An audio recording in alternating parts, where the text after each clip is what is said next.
plesiran ngono. Wong jenenge kemesraan iku ajeng shopping ta apa mendem kucing. Ki ayu kek bodho murah karuan lho. Pacaran. Ya pacaran. Si Nah. Cip dikasih dikit. Kepengen munggah swarga apa ora kok.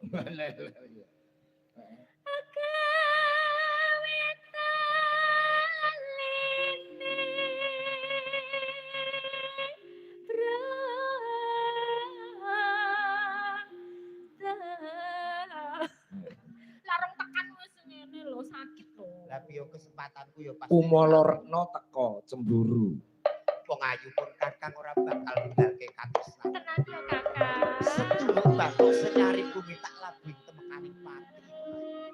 Pokoke sak lami-laminya kesandingan ya Kak. Bakal tak ugemi janji bulan cici. Lah.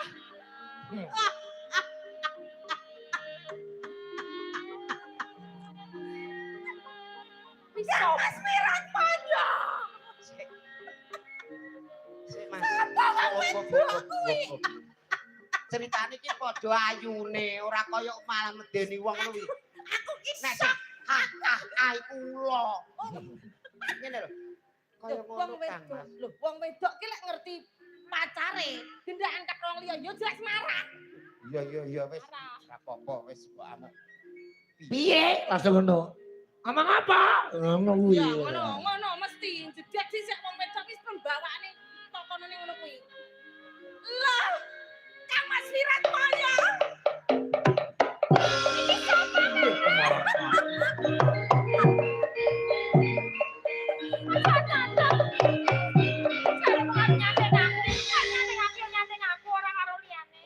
Sampeyan kok teko karo wanita liya.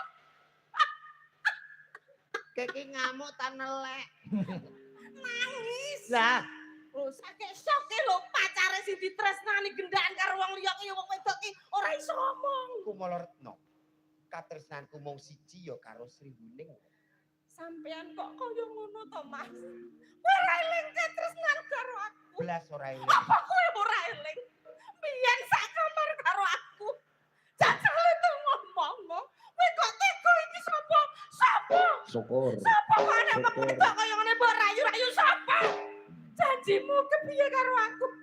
Aku wis tresno lahir teko batin. Senajan aku Wis dijodohke karo keles kabeh lho kepoyo iki lho, kepoyo. Kepoyo. Joko yo bersikap adil, mengimbangi ngono. Mbok Ya tok Kang Mas, kok jarane sing hidup semati karo aku kok malah rono. Jarane kok aku sing dadi tresnamu. Iya. ora bisa.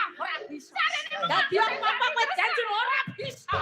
Dadi apa-apa kowe karo aku Iki sing Hop, diutuk hop. bila kungkot nyawamu.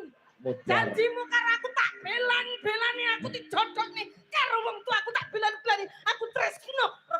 Iki ketoprak tang rusak masa depan iki.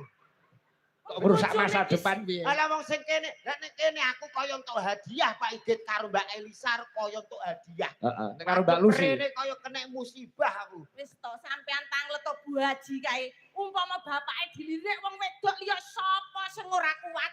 Sing kuat sapa? Mesti wong wedok nesu. Tapi kan Bu Haji ora kaya jenengan, Bu Haji paling ngene. Eling to Pak, wis sepuh, anakmu akeh, bapak mantuk wae. Ngono ora kaya ngono ngerti. Yo kowe genti nganu Jo, kowe genti ngerayu Kumala Retno didem-demi ditembangke. Aku tetep sehidup semati, awakmu sehidup iki tak patenane yo. Piye? Maksude tak Pateni Biyen rasa janjimu susah. piye? pateni. Biyen jare aku wong wedok sing paling mbok tresnani ning alam donya kuwi meneng wanita liya. Kejaba aku. Iya. Oh, alah nasibku nek umpama bojoan kok kaya kerupuk Pak Igit. Kok iso kaya kerupuk? Alum cilik mati. Ya dirayu. Nano. Ayo. Aku aja kaya mangkono wong ae. Halus, ayo. Mok, ayo. Ayo. Kok tak warna sapine Pak Haji lho kok. Ayo, kae pedhete urung ana sing ngemiki. Baiso. Rayunen kono bojomu nom. Aku rasa mbok rayu ritek. Tenan, Iya, ora apa-apa. aku rene lho. Mulih nek wong ilang daset nyalahke aku. Ya wis, ya. Timbangane engko ndasku ilang ya. Ora apa-apa. Sabar. Apa-apa. Sabar. Iya. Kok nek iki wis keturu aku mrene ya.